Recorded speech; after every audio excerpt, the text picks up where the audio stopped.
पाण्यापैकी केवळ 7 टीएमसी पाणी हे सापडलं, बाकी पाणी सापडलंच नाही। मी ज्यावेळी मुख्यमंत्री झालो आणि मराठवाड्याच्या हिस्स्याचं पाणी मराठवाड्याला द्यायचं आहे, 23 टीएमसी पाणी आणा असं सांगितलं, तर माझ्या पुढे जेव्हा फाईल आली त्यावेळी असं लक्षात आलं की 23 टीएमसी पाणी हे कागदावर दिसत आहे, मुळामध्ये 7 टीएमसी पाणी हे उपलब्ध दिसतंय। उरलेलं पाणी एक तर वापरलं गेलंय, नाहीतर पुढच्या नियोजनामध्ये आहे किंवा तंटा लवादाच्या दुसऱ्या लवादा पुढे ते जाणार आहे। तोपर्यंत अनेक कामं देखील सुरू झाली होती। म्हणजे सुरेश अण्णा मला हे सांगितलं पाहिजे की आपण सगळ्यांनी इथली कामं सुरू केली होती, पण पाणी यायचं होतं सीना कोळेगावमध्ये, पाणी धाराशिव जिल्ह्यात पहिले यायचं होतं आणि धाराशिव मधनं आपल्याकडे पाणी यायचं होतं, त्याचं नियोजनच झालं नव्हतं। आणि मग मुख्यमंत्री म्हणून त्यावेळी पहिल्यांदा आम्ही त्याचा पाठपुरावा करून त्याची एक बैठक घेतली आणि सीना कोळेगावमध्ये हे पाणी आणण्याकरताच्या प्रकल्पाला मान्यता दिली, त्याला निधी उपलब्ध करून दिला आणि ते पाणी सीना कोळेगाव पर्यंत आता पोहोचलं। आणि त्यासोबत ज्यावेळी पुन्हा नव्याने जलसिंचन मंत्री म्हणून माझ्याकडे माननीय शिंदे साहेबांच्या नेतृत्वात जबाबदारी आली, सुरेश धस साहेबांनी,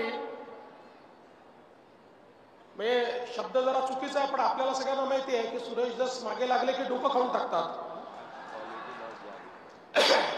एवढा पाठपुरावा केला।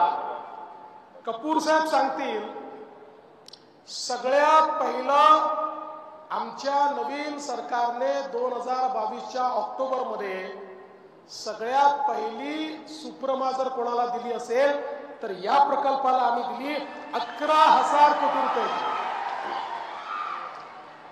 11,000 कोटी रुपयाची सुप्रमा दिली आणि याच्या सगळ्या नियोजनाकरता निधी उपलब्ध करून दिला।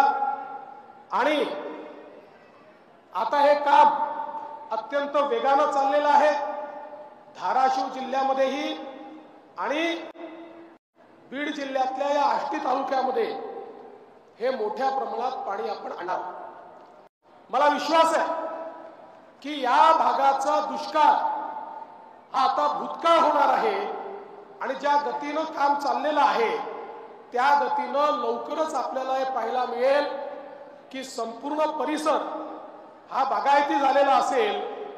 आणि धस साहेब तुम्ही ज्याचा उल्लेख केला, पहिले तर या ठिकाणी संपूर्ण आपण पाईप पद्धतीनं आजकाल पाणी आणतो, पण प्रशांतच्या ज्या योजनेचा तुम्ही उल्लेख केला त्या योजनेमध्ये आम्ही योजनेतच त्या ठिकाणी जे काही शेतकऱ्यांच्या शेतापर्यंत ड्रिपच्या माध्यमातून पाणी जाईल अशा प्रकारची व्यवस्था उभी केली आहे।